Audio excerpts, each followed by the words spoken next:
이사벨 고등학교 교목 전정 목사입니다. 네, 맞습니다. 네, 네, 박수 치실 거면 확실히 쳐주시면 좋을 것 같습니다. 네, 감사합니다.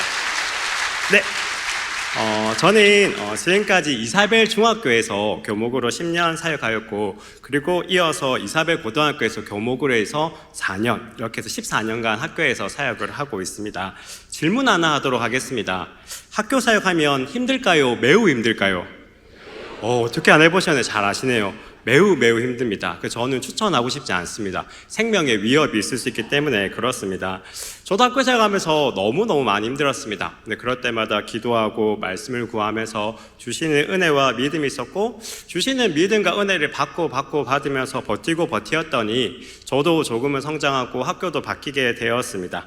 오늘은 그러한 변화와 부흥 가운데서 제가 깨달았던 부분을 메시지로 전하고자 합니다. 먼저는 또 변화됐던 결과물을 보셔야 저에 대한 신뢰도가 좀 올라갈 수 있겠죠. 그래서 영상 하나 보고 메시지를 이어나가도록 하겠습니다.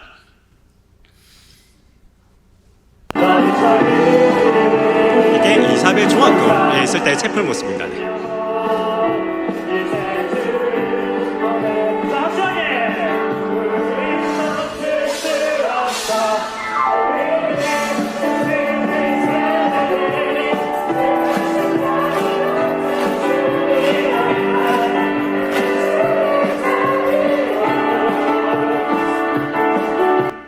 어떻습니까? 450명 정도의 학생들 중에서 사실 한 10%에서 15% 정도만 크리스천인데 아이들이 이렇게 채플 가운데서 찬양도 열심히 하고 말씀도 듣습니다. 그리고 앞에서 찬양하였던 찬양팀이 한 50명 되는데 그 가운데서도 3분의 1만 크리스천이고 3분의 1은 크리스천이 아닌데도 불구하고 열심히 찬양하고 섬기고 있습니다.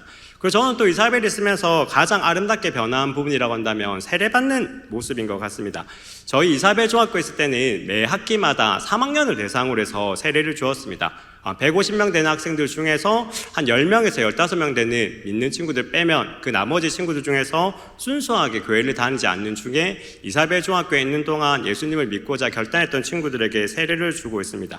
이전까지는 세례받는 숫자가 적었는데 3년차가 되었던 2015년도에는 70명, 그리고 2016년에는 58명, 별로 안 놀라시면 이 정도는 다 받으시죠. 사익동교회 클래스 정도면 이 정도는 받아야 되겠죠. 그리고 2017년도에는 50명, 2018년도에는 54명, 그리고 2019년도에는 105명이 이렇게 이 정도 돼야 놀라시네요. 역시 세 자리에 그렇습니다. 그러면서 참 많은 변화가 있었습니다. 그런 이후에 아시다시피 2019년 이후에는 코로나가 오면서 많이 무너졌지만 다시금 조금씩 회복하여서 2023년부터는 이사벨 중학교, 고등학교에서 매년 100명 넘는 친구들이 세례를 받고 있습니다. 그러니까 이제 조금 신뢰도가 좀 올라가시죠?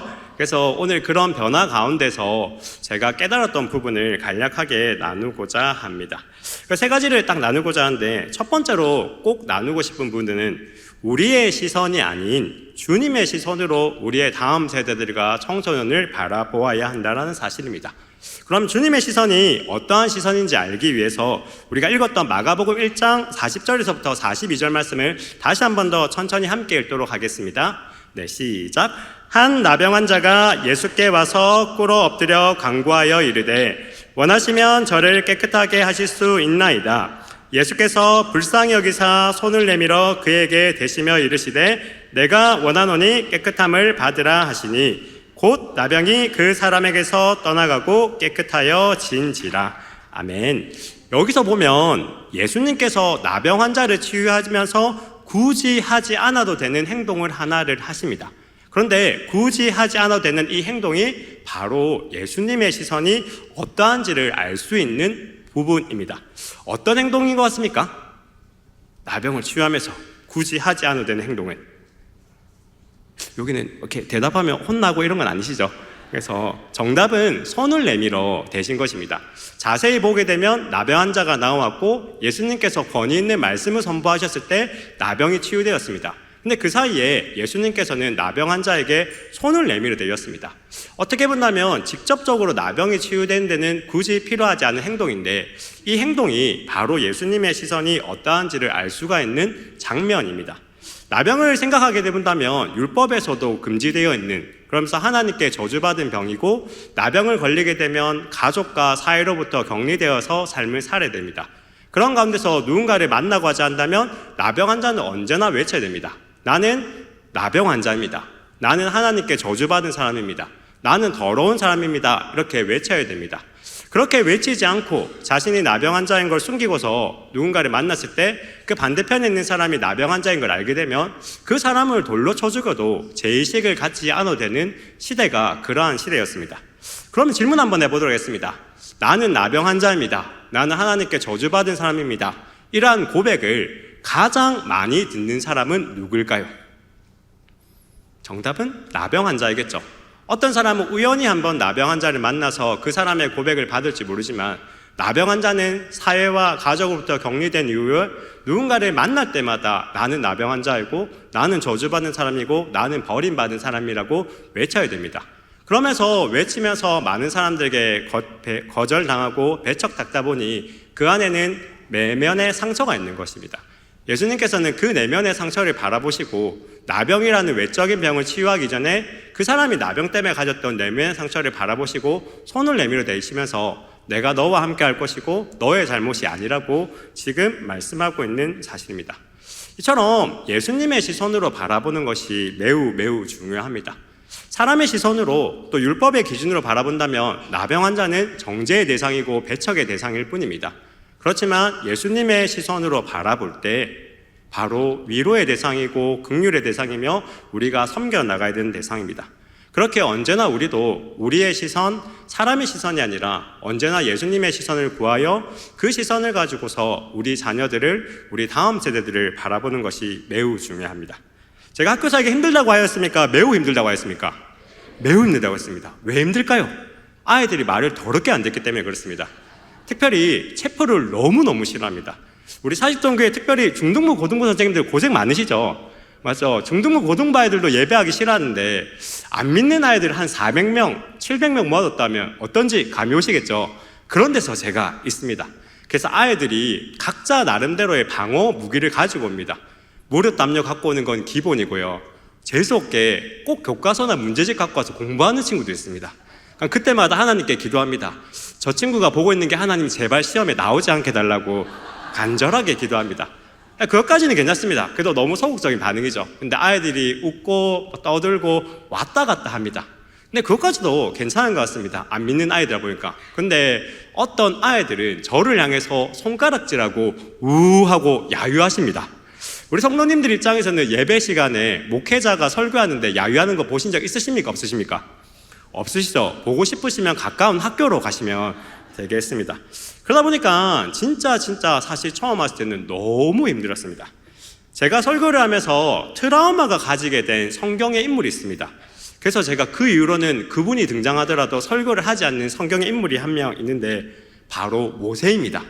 우리가 모세 스토리 잘 알고 있지 않습니까? 제가 모세 스토리 가지고서 한 번은 채플의 자리에 서가지고 하나님께서 모세와 함께 하셨을 때 홍해가 갈라지고 그 홍해를 넘어선 것처럼 여러분이 하나님을 신뢰하여 나갈 때 하나님을 통해 모든 인생의 난관을 극복할 수 있습니다 하게 되면 교회에서는 어떻게 되죠? 아멘하고 끝이 나게 되어 있습니다. 그래서 채플에 나름대로 그런 메시지를 전하고서 나름대로 저 스스로 되게 뿌듯했습니다. 아, 잘했다. 안 믿는 학생들이지만 담대하게 잘 선포했다. 이렇게 하고서 채플을 마치고 그리고 점심을 먹고 운동장을 걷고 있는데 저기서 중학교 2학년 남자 4명이 걸어오는 겁니다. 근데 여러분 아시죠? 초식동물들은 본능적으로 육식동물이 자기를 죽이러 온 걸 알고 있습니다. 그래서 그 4명의 아이들이 이렇게 껄렁껄렁 걸어옵니다. 그때부터 이걸 어떻게 해야 되지 하다가 그래 한번 맞붙어보자. 오늘 나의 십자가구나 하고 이렇게 딱 섰습니다. 그랬더니 애들이 말하기 전에 꼭 이런 추임새를 했습니다. 이러면서 전도사님도 홍해 가를 수 있어요? 이렇게 묻는 거죠. 교회에서는 상상도 못할 장면 아닙니까? 어디 감히 사역자가 선포했던 말씀에 질문을 한다니 있을 수 없는 일인데 아이들이 묻는 거죠. 그랬을 때 어떻게 하게 할까가 정말 속으로 기도하면서 하나님께 주신 지혜를 따라서 야 당연히 가를 수 있지. 모세도 모세의 능력이 아니라 하나님의 능력 따라 홍해 갈랐기 때문에 나도 하나님 신뢰하기 때문에 홍해 가를 수 있어. 다음에 이집트 가면 내가 꼭 홍해 갈라줄게. 이렇게 했습니다. 나름대로 선방을 잘했다니까 애들이 막 낄낄거려서 웃는 겁니다. 전도사님도 홍해 가를 수 있대. 홍해 갈 수 있다니. 근데 옆에 있는 친구가 갑자기 그러면 전도사님이 해운대 가를 수 있어요? 이렇게 묻는 거죠. 홍해도 가르는데 해운대 뭐라고? 국산은 아무것도 아니다. 다음에 현장 체험학습 가면 내가 해운대 꼭 갈라줄게 라고 했습니다. 그러면서 저는 결심했습니다. 내가 절대 현장 체험학습 따라가나 보자. 이렇게 하면서 나름대로 방어를 잘했던 해였습니다. 그러면서 정말 하나님께서 지혜 주셔서 나를 또 죽지 않고 살아있게 하셨구나 했는데, 그 중에 제일 싸가지 없었던 친구가 갑자기 얘기를 끊더니 본관 건물로 들어갔다가 손에 뭘 하나 쥐고 왔습니다. 뭘 쥐고 왔을까요? 물컵을 들고 왔습니다. 전도사님, 이거 한번 갈라보세요 하는 거예요. 제가 근데 진짜 그 한 30초가 거의 한 5분, 10분, 진짜 예수님이 겟세마네에서 왜 피땀 흘려 기도했는지 알겠더라고요. 제가 진짜 간절하게 됐습니다. 하나님, 제발 갈라지게 해주세요. 하나님, 갈라져야 됩니다. 진짜 근데 여기서 질문입니다. 제가 무엇을 갈라지게 해달라고 기도했을까요? 1번, 물컵에 있는 물. 2번, 이 친구. 정답은 이 친구. 역시 교사분들만 공감하시나 했죠. 물컵에서의 물이 갈라지는 건 중요하지 않은데 이 친구가 진짜 갈라지면 좋겠다고 간절히 기도하게 되더라고요. 그럴 정도로 이런 것들이 많다 보니까 너무 힘들었습니다. 채플이 온다고 하면 너무 두렵고 무섭고, 아이들이 바라보면 제 안에서도 계속해서 정죄와 비판이 되는 겁니다. 아니, 신앙이 없는 건 좋겠는데, 그래도 어른인데, 교사인데, 학교의 하나의 교육과정인데 기본적인 예의는 지키면 좋겠는데 어떻게 이렇게 할 수 있지? 계속해서 아이들을 향한 정죄와 비판이 쌓이면서 저 스스로도 그냥 좌절하고 낙심만 했습니다. 그러면서 1학년 그 1학기가 끝나고 나서 진짜 그 여름방학 때 기도원에 혼자 가가지고 한 2, 3일 동안은 뭐 했는지 모르겠는데 자고 일어나고 반복하고, 그런 후에 정신을 차리면서 예배할 때 예배하고 기도하면서 다시금 은혜가 충만하고 나니까 그 아이들이 불쌍하게 보이기 시작했습니다. 그냥 내가 은혜가 충만하고 나니까 그 은혜를 가지고 우리 아이들을 생각하면서 떠올려 보니까 그 아이들 안에 예수님이 복음이 없다라는 그 하나만으로 불쌍해 보이기 시작했습니다. 가정 환경이 중요한 것이 아니라, 그냥 시험 성적이 중요한 것이 아니라 예수님 믿지 않는 것 하나만으로 불쌍하다는 사실을 깨닫게 되었습니다. 그리고 나서 제가 그 2학기 때부터 학교를 오게 되면 제일 먼저 하는 기도 제목이, 하나님, 오늘도 하나님의 시선을 주시옵소서, 하나님의 마음을 주시옵소서라고 간절히 기도합니다. 왜냐하면 그런 시선이 없고 그런 마음이 없으면 그냥 저의 인간적인 시선으로 아이들 바라보고 저의 인간적인 마음으로 아이들 바라보면 그냥 정죄하고 배척하고 포기하고 싶기 때문에 그렇습니다. 그렇게 우리 사익동교회 성도분들도, 특별히 교회학교 선생님들도 날마다 주님의 시선을 구하고 주님의 마음을 구하여 나갈 수 있는 우리 모두가 될 수 있기를 간절히 소망합니다. 진짜 어떤 시선으로 바라보는지가 매우 중요한 것 같습니다. 우리 부모님들 어떻습니까? 아무리 사랑스러운 내 자녀라도 어떤 시선으로, 어떤 기준으로 바라보는지에 따라서 그 자녀를 향한 생각과 행동이 달라지지 않습니까? 한번 질문해 보겠습니다. 우리 특별히 어머님들, 이전에 우리 아이들이 잠만 잘 자도, 밥만 잘 먹어도, 똥만 잘 싸도 예쁘고 사랑스럽지 않았습니까? 그래서 우리 아이들이 부모님이 진짜 좋아하는 줄 알고 지금도 밥 잘 먹고 잠 잘 자고 똥만 잘 싸고 있지 않습니까? 그런 아이들 바라보면 사랑스럽습니까? 사망시키고 싶습니까? 그런 경우 많죠. 분명히 이전에는, 어렸을 때는 그 아이의 모습이 너무 사랑스러웠는데, 그냥 잠만 잘 자도 밥만 잘 먹어도 똥만 잘 써도 너무 사랑스러운데, 뭔가 성적이라는 기준을 가지고 어떤 순간부터 아이들 바라보게 되면 정죄하고 비판하는, 부모인데도 그럴 수밖에 없는 것이 사람이 가진 연약함이고 모자람인 것 같습니다. 그렇게 우리 선생님들께서는 언제나 우리 안에 있는 연약함을 생각하면서 하나님의 시선을 달라고 기도하고, 나를 바라보셨던 하나님의 시선으로 우리 아이들을 바라볼 수 있기를 간절히 소망합니다. 그리고 여기 계신 우리 어른분들께서는 우리 사역자들에게, 우리 선생님들에게 날마다 하나님의 시선이 가득할 수 있게 해달라고 중보하고 기도하는 우리 모두가 될 수 있기를 간절히 소망합니다.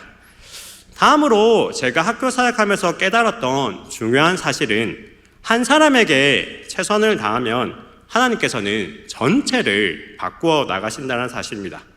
제가 어떻게 이사벨 중학교 있으면서 400명, 450명 되는 친구들 이름 다 알겠습니까? 저희 이사벨 고등학교 지금 700명 있습니다.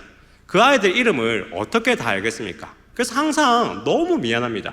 이름 외워주고 싶은데 다 이름 외워주지 못하고, 아이들 한 번이라도 인사 제대로 하고 싶은데 인사 한 번 못 해본 애들, 밥 한 번, 커피 한 잔 마시지 못하고 3년 있다가 떠나보낸 애들이 너무나도 많습니다.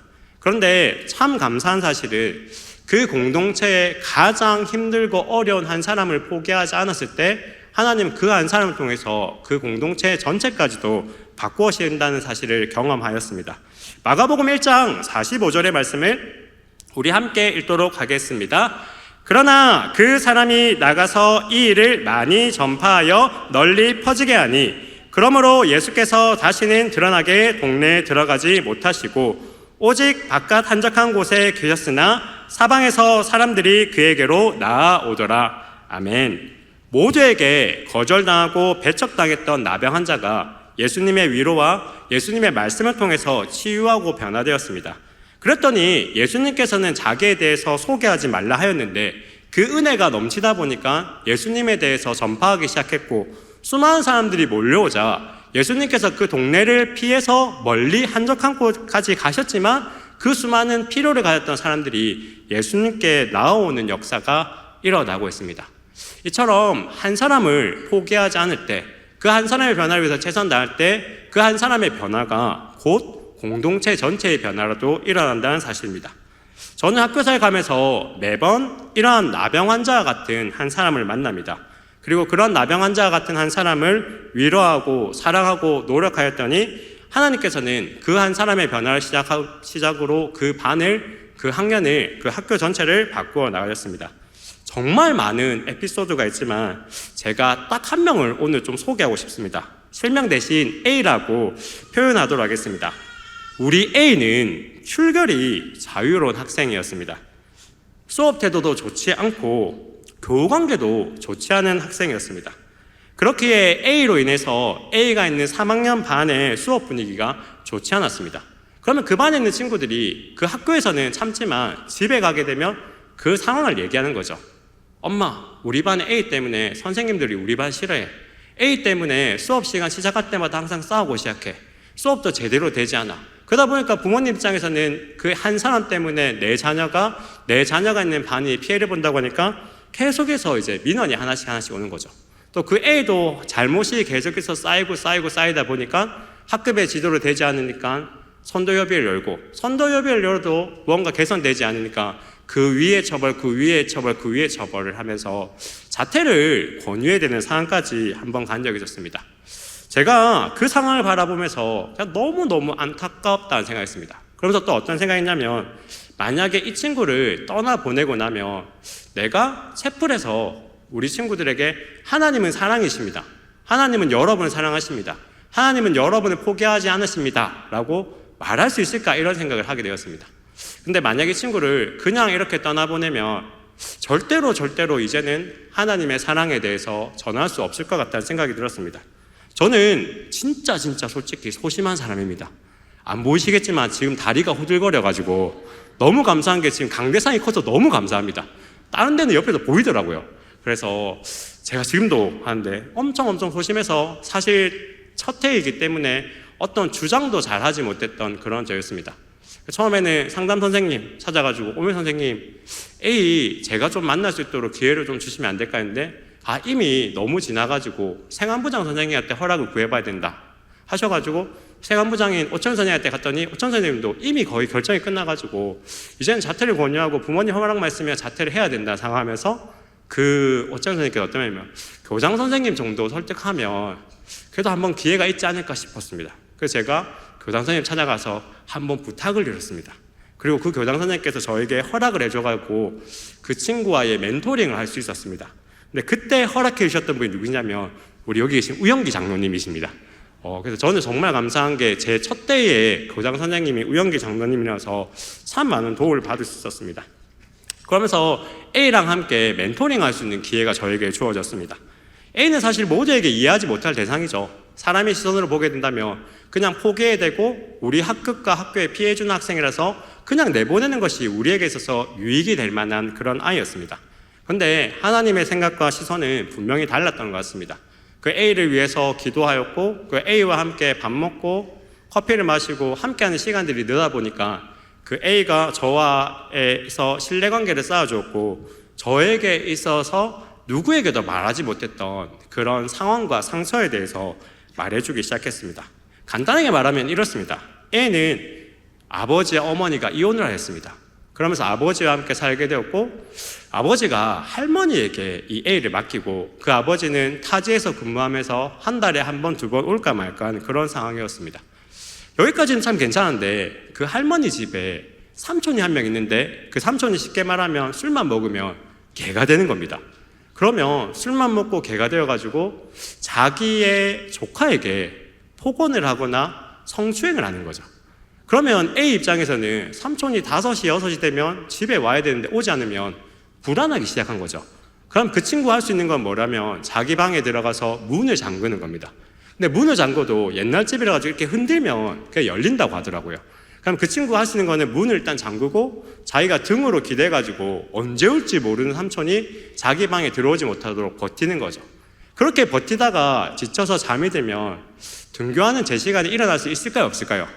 없죠. 그렇게 해서 늦게 일어났는데 그래도 학교는 가야겠다 싶어가지고 학교를 갔는데 친구들과 선생님의 입장에서는 얘는 지각하는 애, 자기 마음대로 온 아이, 정말 피곤해서 지쳐서 잠든 건데 수업에 참여하지 않는 아이로 바라보면서, 그러면서 그 아이는 자기가 다 잘못된 생각이니까 어떤 누구에게도 이런 상황을 말하지 못한 거였습니다. 제가 그 말 듣고 엄청 많이 울었습니다. 너무 미안해서.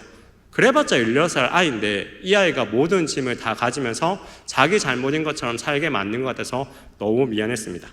그렇게 과정이 있고 나서 그 아이가 조금씩 이제 변화하기 시작했습니다. 그런 와중에 저는 당시에 진로 과목을 담당하고 있어가지고 아이들의 꿈에 엄청 관심이 많았습니다. 그래서 한 번은 그 친구랑 이렇게 길을 걷다가 하마정을 딱 건널 때 에이야, 너는 꿈이 없니? 라고 했더니 갑자기 그 친구가 걸음을 딱딱 멈추더니 펑펑 우는 겁니다.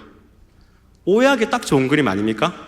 중학교 3학년 교복 입은 여학생이 서 있고 20대 청년이 서 있고 그 아이는 계속해서 울고 있고 많은 사람들이 수근수근 거리고, 그래서 정말 그 아이가 계속해서 펑펑 울길래 계속 달래고 달랜 이후에 그 친구가 울음을 그치고 조금 감정이 누그러졌을 때 말을 한 겁니다. 제가 어떻게 꿈을 꿀 수 있어요? 라고 묻는 거죠. 그게 한편으로 참 공감이 되고 내가 잘못했구나 싶었습니다. 이 친구에게는 가정 상황도 좋지 않고 이런 학업 환경도 되지 않는 자기가 어떻게 꿈을 꾸고 대학을 갈 수 있느냐, 이런 거였습니다. 제가 그 말 듣고 나서 그 친구에게 말했습니다.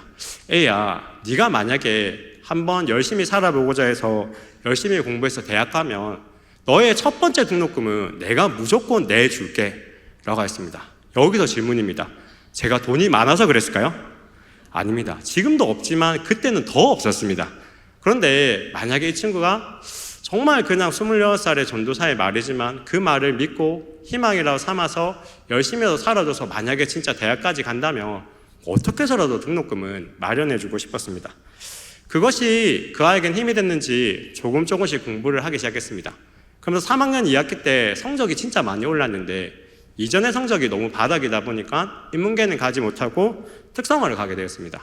특성화 가서도 열심히 공부했더니 반에서 1등도 하고 반장도 하고 전교 1등도 하고 전교 회장도 하고 또 놀랍게 대학에 전액 장학금을 받고 입학하게 되었습니다. 여기서 감사합니다. 네, 감사합니다. 여기서 질문입니다. 누가 제일 기뻤을까요? 저를 그렇게 보시다니요. 하나님이 제일 기쁘셨을 거고 그 다음에 A 기뻤을 거고 A 가족, 그리고 제가 한 4번째로 기뻤던 것 같습니다.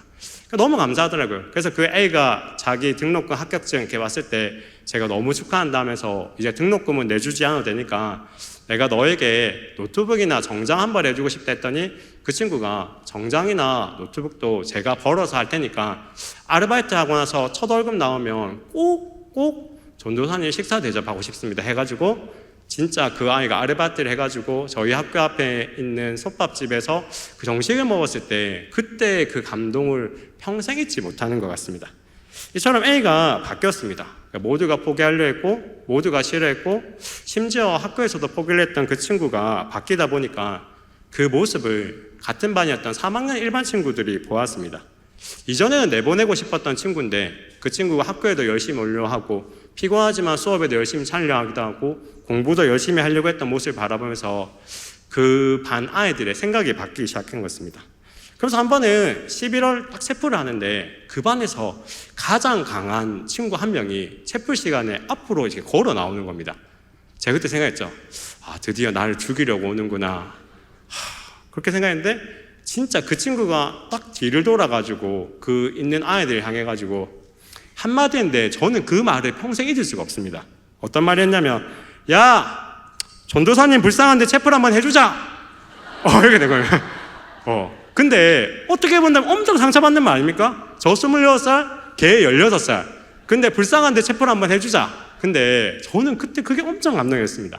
제가 그 A라는 친구에서 노력했던 그 모습을 바라보면서 그 A를 위해서 또 저를 위해서 그 반 친구들이 뭘 해줬을까 했을 때 채플 열심히 한번 해주자 했고, 정말 그때부터 아이들이 채플에 대한 그리고 저나 교목실에 대한 생각이 바뀌기 시작했습니다. 그렇게 A가 변화하고 나니까 본문의 말씀에서도 나병 환자 한 명이 치유받았을 때 동일하게 귀신 들렸고 병을 가졌던 수많은 사람들이 찾아왔던 것처럼 정말 많은 아이들이 페이스북 메시지를 보내주기 시작했습니다. 저도 전도사님 상담 한번 가능할까요? 한번 만나줄 수 있을까요? 식사 한번 가능할까요? 또 학교에 있는 선생님들 또한 자기 반에 어려운 친구들 있으면 저에게 연결해주고 소개시켜줬습니다. 그러면서 한 명 한 명 정말 포기하지 않고 사랑했더니 조금씩 채플이 바뀌어지고 자라나면서 나름의 부흥을 경험할 수가 있었습니다. 그렇게 간절히 소망받았다면 정말 우리 다음 세대 또 특별히 청소년 학생들 한 명 한 명을 포기하지 않는 사직동교회 될 수 있기를 간절히 소망합니다. 정말 근데 포기하고 싶은 순간 많으시죠? 맞죠? 그래서 이 교사들만 공감할 수 있는, 그래서 우리 어른들이 진짜 많이 기도 부탁드리겠습니다. 정말 마음은 포기하고 싶지 않은데 아이들을 바라보고 교육하고 예배하다 보면 포기하고 싶은 순간이 너무 많습니다. 그렇게 우리 어른들이 우리 선생님들이나 사역자 중에서 중보해서 언제나 주님의 마음이 넘쳐서 그 마음으로 아이들을 포기하지 않을 수 있도록 해주시길 부탁드리겠습니다. 특별히 저는 지금 교회가 진짜 중요한 것 같습니다. 왜냐하면 가정에서 버림받은 아이들이 너무 많고 또 학교를 떠나는 아이들이 너무 많습니다. 저희 이사벨 고등학교에서도 매년 20명에서 30명 가까운 아이들이 자퇴를 합니다. 정말 포기하지 않고 사랑해주고 싶은데 많은 아이들이 학교를 떠납니다. 가정에서 더 버림받고 학교도 포기했던 아이들이 마지막으로 갈 수 있는 공동체는 저는 교회밖에 없다 생각합니다. 그렇기 때문에 교회가 지금 있는 우리 아이들을 사랑할 뿐만 아니라 그 아이들을 사랑함을 통해 가지고 이 지역사회에 버림받은 수많은 아이들이 희망과 기대를 가지고 올 수 있는 공동체로 바뀌어야 되는 것이 다음 세대의 사명을 감당할 교회의 역할이지 않을까 싶습니다. 저희 올해 이사벨 고등학교에 몇 개 학교에서 온지 아십니까? 40개 학교에서 왔습니다. 어떤 아이들은 정관에서 오고 있고요, 어떤 아이들은 대신동에서 오는 아이들이 있고 있습니다. 그렇게 멀리 있는 아이들이 사실 저희 학교 입시나 성적 그렇게 좋지도 않습니다. 그런데도 왜 이 멀리 있는 학교까지 올까? 근데 하나같이 하는 말이 아이들이 조금 행복하고 싶어서, 사랑받고 싶어서, 위로받고 싶어서 오는 아이들이 너무 많습니다. 저는 지금의 이 시대를 바라보면서 교회가 우리 교회 아이들을 사랑하는 거 1번, 그리고 더 나아가서 지역교회 아이들도 희망을 가지고 나올 수 있는 공동체로 잘 나갈 수 있기를 소망합니다. 마지막으로 나누고 싶은 부분은 누군가를 사랑하기 위해서는 또 다른 누군가의 오해와 비판도 감수해야 한다는 사실입니다. 오늘 예수님께서는 나병 환자를 치유하기 위해서, 위로하기 위해서 손을 내밀어 대셨습니다. 근데 지금 무엇을 어긴 거죠? 율법을 어긴 거죠. 예수님 입장에서는 사랑으로 율법을 완성한 거지만 그 당시에 사람들이 봤을 때는 지금 하나님의 아들이라고 하는 분이 율법을 어기고 있는 겁니다. 그 장면 가운데서 얼마나 많은 사람들이 수군거렸겠습니까? 근데 그 수군거리는 가운데서 누구도 있었을까요? 저는 제자들도 있었을 것 같습니다. 아니, 하나님의 아들이라고 하는 우리 스승님이 어떻게 지금 하나님의 법인 율법을 어기면서 접촉하지 말랬던 나병 환자에게 손을 내밀어 대실 수 있지? 그런데 예수님은 그 수많은 사람들의 비난이나 비판, 조롱이 두려운 것이 아니라 이 한 사람이 너무나도 중요하기 때문에 그 모든 비판과 비난을, 오해를 감수하면서도 손을 내밀어 대신 것입니다. 사랑하기 위해서는 이러한 누군가의 오해와 비판도 감수해야 하는 것 같습니다.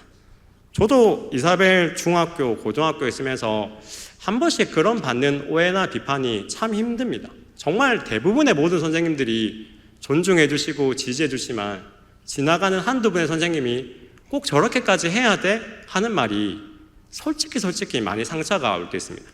그런 말 듣고 그 앞에서는 참지만 집에 가서는 엄청 많이 웁니다. 제가 얼마나 많이 울었냐면 한 번은 그런 적이 있었습니다. 제 모교의 동생인 상재가 전화가 오는 겁니다. 형님 무슨 일 있어요? 그러니까 왜? 그러니까 어머니가 중보기도 제목 내셨어요. 뭐라고 냈는데? 우리 아들 학교 그만두게 해달라고. 누가 봐도 이상하지 않습니까? 우리 아들 학교 그만두게 되려면 중학생, 고등학생이 낼 만한 건데 교목인 제가 학교만 갔다 오면 막 울고 방에 들어가서 나오지 않으니까 아무리 사역자이지만 우리 아들이 사는 게 중요하기 때문에 저희 어머니가 저희 분일교회 중보기도 방에 아들 학교 그만두게 해달라고 그랬습니다. 근데 진짜 그런 오해와 비판이 힘들었지만 또 울음을 그치고 기도하고 나면 누군가로 받는 비난보다 지금 내 앞에 있는 아이가 중요하기 때문에 하나님 포기하지 않게 해달라고 기도하면서 여기까지 올 수 있었던 것 같습니다. 우리 선생님들도 그런 경우 많죠. 진짜 아이들을 위해서 뭔가 해보려고 하는데 관심과 지지만 받아도 모자를 판에 이런 거 굳이 해야 됩니까? 교육부서 이런 거 해야 됩니까? 이거 돈 됩니까? 돈 꼬라박는 거 아닙니까? 사익동교회는 그렇지 않으시죠? 근데 제가 그래도 1년에 한 20개 넘는 교회를 교사원 신예배나 수련회 가게 되면 정말 상처 안 받은 사역자나 교사들이 거의 없습니다. 그냥 정말 아이들을 위해서 뭔가 해보고 싶은데 어른들이 이해하지 못하고 비난하고 비판해서 그런 것까지도. 그래서 아까 진짜 그 두 번째 기도 제목이 너무 공감 갔습니다. 교사 수급. 우리 선생님들 다 목표 있으시죠? 올해는 꼭 그만두리라. 연말에 내가 우리 부서 사역자분 연락 받나 보자. 그런 생각 하지 않습니까? 그럴 정도로 진짜 교사 너무 힘듭니다.